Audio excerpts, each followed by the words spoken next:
ये धन की प्रधानता बुद्धि में हो जाने से अनर्थ जागृत हो जाता है। जिसे हम अर्थ कहते हैं उसे धर्म से सीमित किया गया है।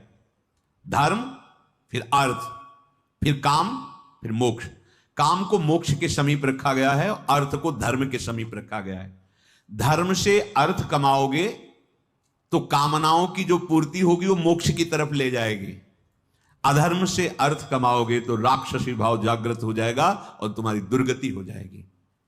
जैसे हमें प्रगट में दिखाई देता है कि 1,00,000 रुपया का जरा छल कपट किया, 1,00,000 मार दिए, ठीक है, तुमने तो ऐसा कर दिया, तुम्हें बड़ा सुख लग रहा है। अब वो 1,00,000 जब तुम्हें मारेंगे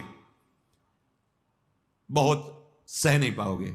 ऐसी प्रिय जगह चोट पहुंचाएंगे जहां मरोगे भी नहीं और तड़पोगे।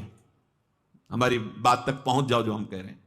तुम्हें लग रहा है कि हम दूसरे को छल कपट हिंसा आदि करके धन कमा लिया, तो तुम किसको सुख देना चाहते हो? शरीर को और शरीर के प्रियजनों को। वो ऐसी जगह चोट पहुंचाएगा जहां तुम अधिक प्यार करते हो कि पूरे जीवन आह बोलते रहो, कोई दवा उसकी नहीं मिलेगी। तुम्हारा प्रियजन का बिछोह, प्रियजन का तड़पना और तुम्हें उसकी याद में, तुम्हें उसके दुख में दुखी होकर जीवन भर भोगना। मान लो ये कोई कहानी नहीं, सिद्धांत का वर्णन हो रहा है। आप सत्य से चल रहे हैं, आपके पास सुविधाएं कम हैं, अच्छा भोजन भी नहीं है, अच्छे वस्त्र भी नहीं, पर आपका हृदय शीतल रहेगा, आपका परिवार स्वस्थ रहेगा, आपके विचार उत्तम रहेंगे, शरीर पूरा होगा, भगवत कृपा पात्र बनोगे। क्योंकि धर्मो रक्षति रक्षिता। जब तुम धर्म से चलोगे तो धर्म तुम्हारी रक्षा कर लेगा, लोक और परलोक सब जगह। इसलिए धन को प्रधान रख करके कोई कार्य न करे, धर्म पर दृष्टि रखकर धन कमाए। पर आज हमारी बुद्धि ठीक ना होने के कारण ये निर्णय नहीं कर पाती। आगे कह रहे हैं, असाधु लोक मिलनम सर्वार्थ विभ्रंशवत। असाधु लोगों का संग तुम्हारे पुरुषार्थ को नष्ट कर देगा। बड़ी कृपा हुई जो भगवत मार्ग मिला है। अब असाधु का संग, बाहर से असाधु बनकर अगर आपके पास कोई आएगा तो आप संग ही नहीं करोगे, क्योंकि इतना तो है ही ना। पर वो साधु वेश में असाधु चिंतन, असाधु आचरण, तो आप मित्र बना करके पतित हो जाएंगे। इसीलिए शास्त्रीय सिद्धांत परमार्थ के पथिक के लिए है, असंगोहम पुरुषः, असंग भावना। सबसे भगवत भावना है, पर हमारा कोई न मित्र है न कोई शत्रु है। जहां हमारे आंतरिक अध्यात्म मार्ग में कोई प्रहार करे, हमें सहना नहीं चाहिए। बाहर शरीर में प्रहार करे तो भगवत मार्ग के पथिक है, एक बार सहने की चेष्टा करेंगे प्रभु की कृपा बल से। लेकिन हमारे मार्ग पर प्रहार कर दे तो असहनीय हो जाना चाहिए। क्या सहनीय? जैसे कोई हमारे हृदय में नाम चल रहा है, नाम की वृत्ति रोक रहा है, बात से, चेष्टा से, सुख दर्शा के, मित्रता से, हंसी मजाक से, जैसे भी जाके संग कुमति मति उपजय करत भजन में भंग, तजोरे मन हरि विमुखन को संग।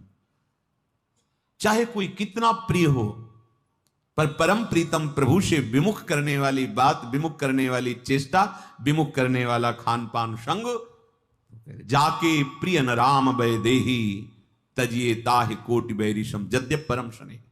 आपके हरिगुरु निंदा कोई कर रहा है और आप सोच रहे हैं हमारे प्रियजन हैं, रिश्तेदार हैं, मित्र हैं, अगर हम इनका विरोध करेंगे तो फिर मित्रता टूट जाएगी। तो कह रहे हैं असाधु लोक मिलनम सर्वार्थ विभ्रंशवत। ये मित्रता, ये रिश्तेदारी तुम्हारे जो सर्वार्थ भगवत प्राप्ति का मार्ग है उससे विमुख कर देंगे।